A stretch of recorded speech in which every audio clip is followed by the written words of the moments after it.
Right, so let's talk about sliding six. So this is a great sounding way to kind of spice up your blues playing or your kind of rock playing. And you're playing an interval where the notes are 6 steps apart. There's 2 basic shapes you can use. You can either use this shape here or this shape here. So where you're on the same fret, or the shape where you're 1 fret apart.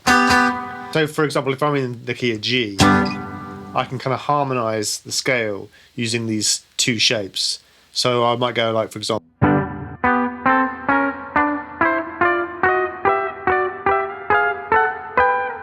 so that's like a little way of kind of harmonizing the scale. And basically the idea there is I'm taking this little concept here, which is like, that's the classic little blues turnaround. And you can think of them as inverted thirds as well. And that's really kind of the sound that they have. It's one of the mysteries to music is as you invert chords, they kind of have these opposite sides of each other. So for example, if you play this shape here, that's a minor third. So that's like the inside of a B minor chord. Now if I take that B note and put it on top, I get a similar sound, but it's a 6th now instead of it being a third. So I've got B and D here, or D and B here. So they're the same notes, but I've inverted them. So essentially, you can think of that as like an inverted third. Or another way of thinking about it is it's like the outside part of a G7 chord. So if I'm playing in the key of G, that's kind of like taking a G chord. That's taking the 5th and the 3rd of the chord and sliding down.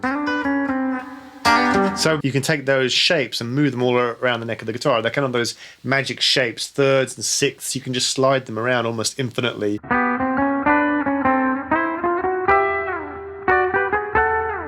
Or it's like Killing Floor by Albert King.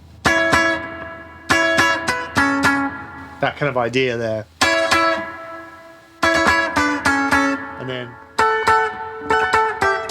so there's lots of uses for it. And then it starts to get more interesting when you can move up onto the next set of strings. So you can play 6ths here as well.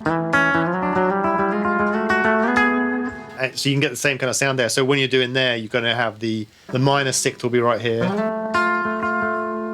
1 fret apart, and then the major 6th will be right like this. It's the same idea, but just on these different strings.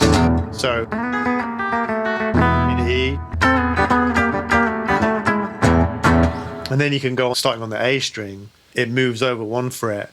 So here's your shape, and then 2 frets apart, just because of the way the guitar is tuned.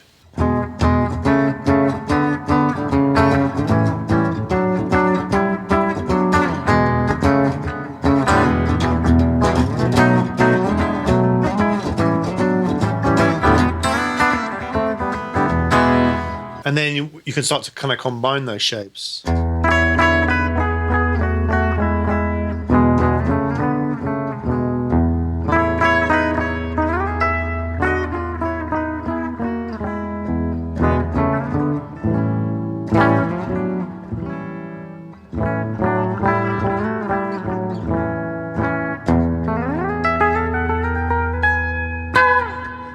you can start to have a lot of fun.